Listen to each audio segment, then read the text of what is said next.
Hey, what's up guys? In this video I want to tell you about 10 cool things that you can do with Samsung Galaxy A51.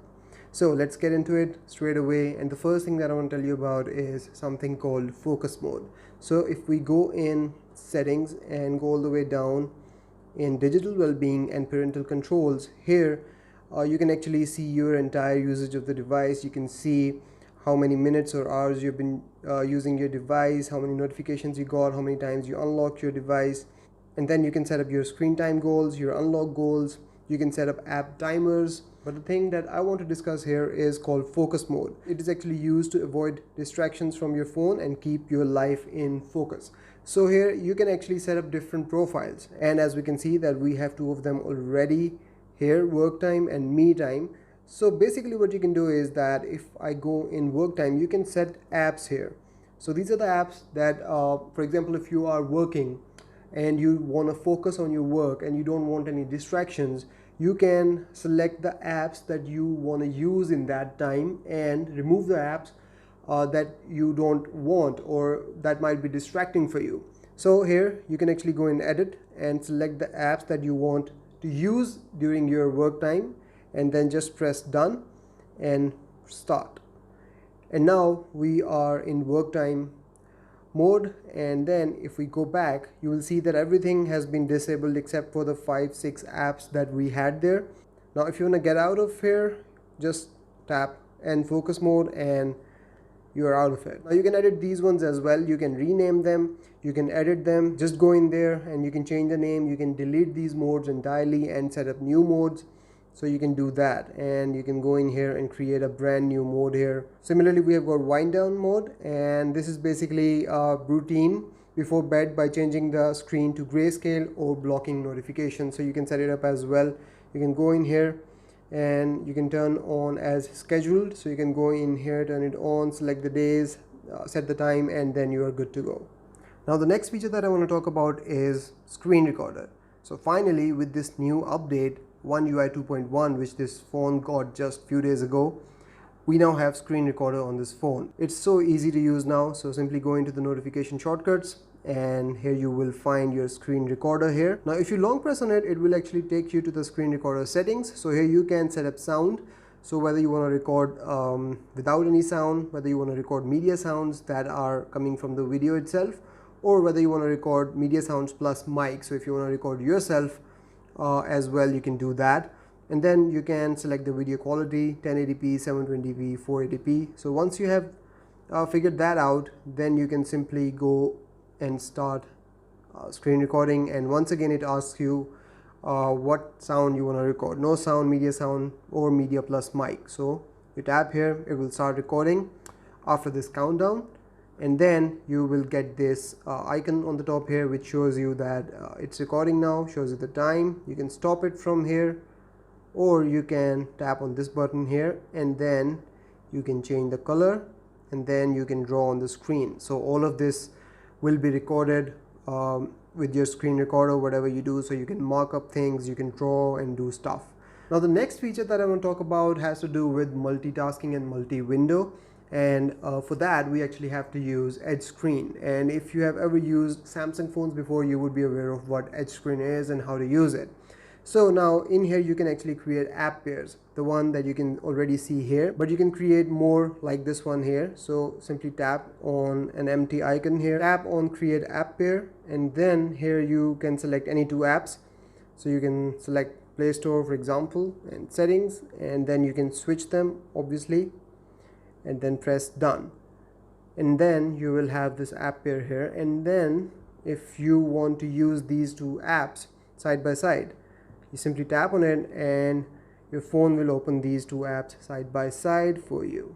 Next up, I want to talk about secure folder, and I am actually amazed how many Samsung users still don't know about secure folder. What a great feature we have on Samsung phones, and they're totally missing out on this feature. So secure folder, first of all you have to go into the notification panel, and here you will see secure folder. It will not be on out of the box, so you'll have to turn it on. You'll have to set up a pin, and you can also connect your fingerprint with it to secure it. And whenever you want to open a secure folder, you can just open it by using your fingerprint. So now that I have it all set up, I can simply go and open secure folder. You will see the icon appear, and then you can simply use your fingerprint to open it up. There you go. So secure folder is actually a secure place on your phone where you can create an entirely different profile. Now this can be your work profile or your secret profile if you have one. So you can add files here. You can add images, videos, audio, documents, or anything from your file manager. And then you can also add more apps. So you can download apps from the Play Store, you can download apps from the Galaxy Store, or you can add apps from your app drawer as well, the apps that have already been downloaded on your phone. So you can do that, and this stays totally separate from your normal phone files and file settings. So if I take any photo in the camera here in secure folder, this photo will only be available in the gallery in the secure folder, so nowhere else. So it's totally secure. It's secured by Samsung Knox, which is supposed to be very highly secure thing. Next up, I want to talk about another really cool feature, and it's called pop-up window. So if I tap on this recents button and then tap on this app icon, here I can see some options. So open in split screen view. So this is the regular way to do multi-window now on Samsung phones. And then you have another option, open in pop-up view. So if I tap on this one, now this feature is not new exactly, but the way it has been implemented has been changed. Anyways, so now here I have this window, and then I can resize it, and then you can also minimize it. So now it is just a small icon floating on my screen while I go about doing my thing on my phone. And then you can just go ahead and open another app just like that, and then minimize that as well, and then go ahead and open another one.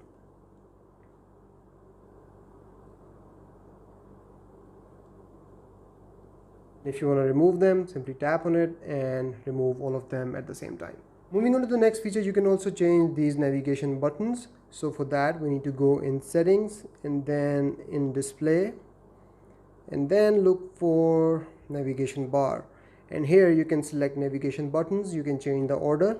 So there you go. Or you can go for full screen gestures. And if you do that, you will now see some gestures. So now by default, it is like this. So you swipe up to go back to the home screen, swipe up and hold for the recents or multitasker, and then you can swipe from right or left to go back. And if you go in more options here, you can have swipe from bottom. So if you select this one, you can swipe up from the middle to go to the home screen. You can swipe up from the left bottom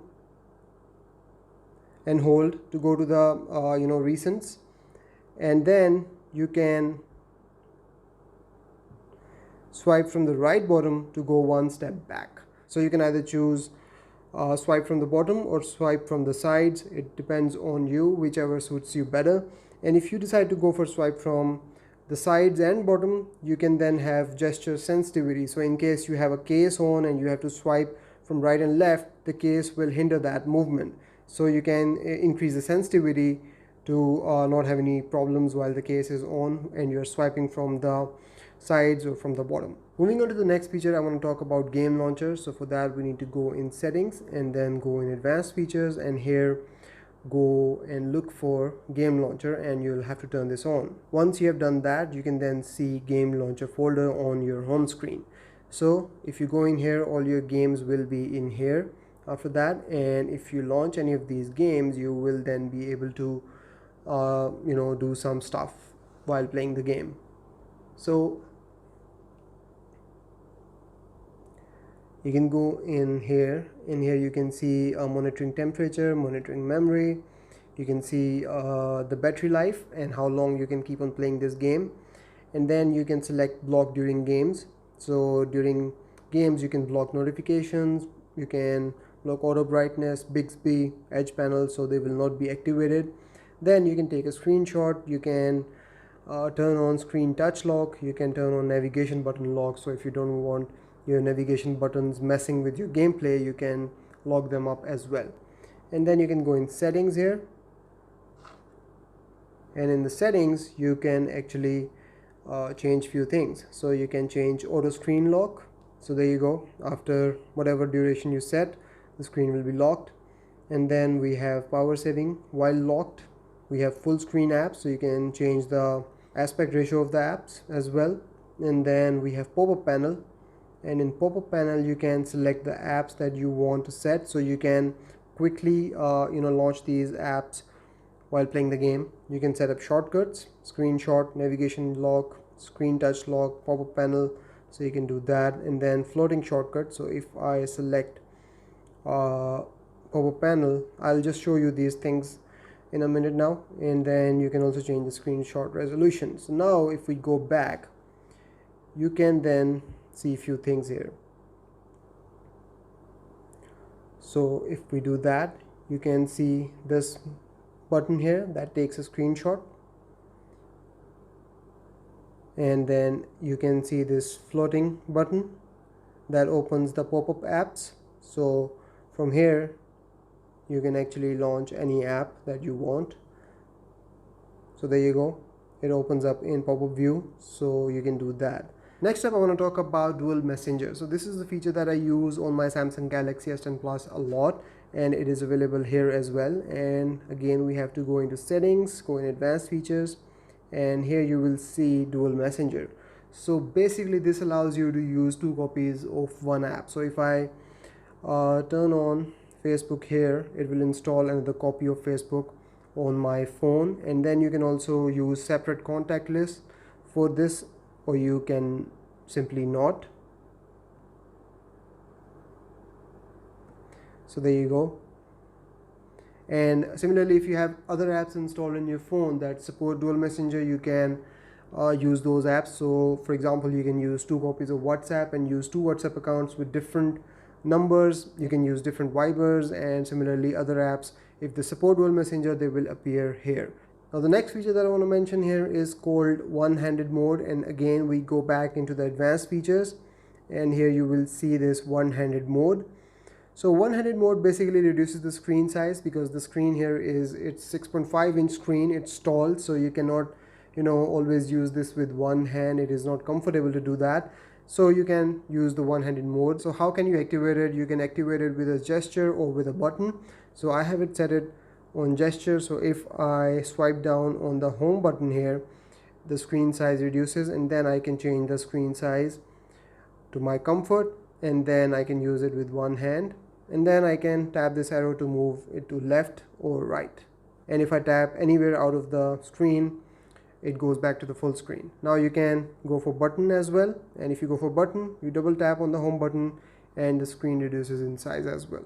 And finally, I want to talk about Airzone, which is a new feature that came with One UI 2.1 update. So now you get a fully loaded app here called Airzone.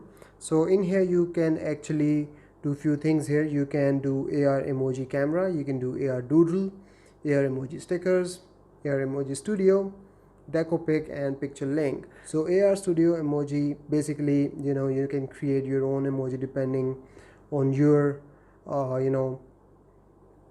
features. So this is mine, and here you can actually do few things. You can change your hair color, you can change hairstyles, you can change facial color, face, eyes.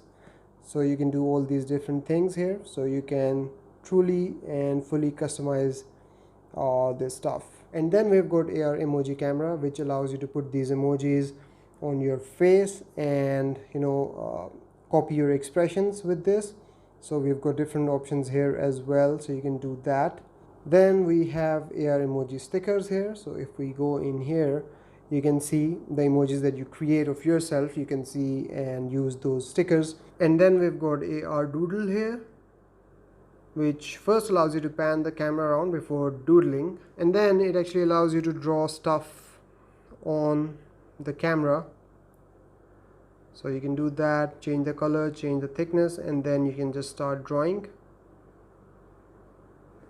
and this stuff stays there on the screen. It doesn't work perfectly, and also it's not the ideal situation to do it, but you can draw stuff on the screen in augmented reality, and the stuff stays there, and then you obviously can record the video while you're doing it.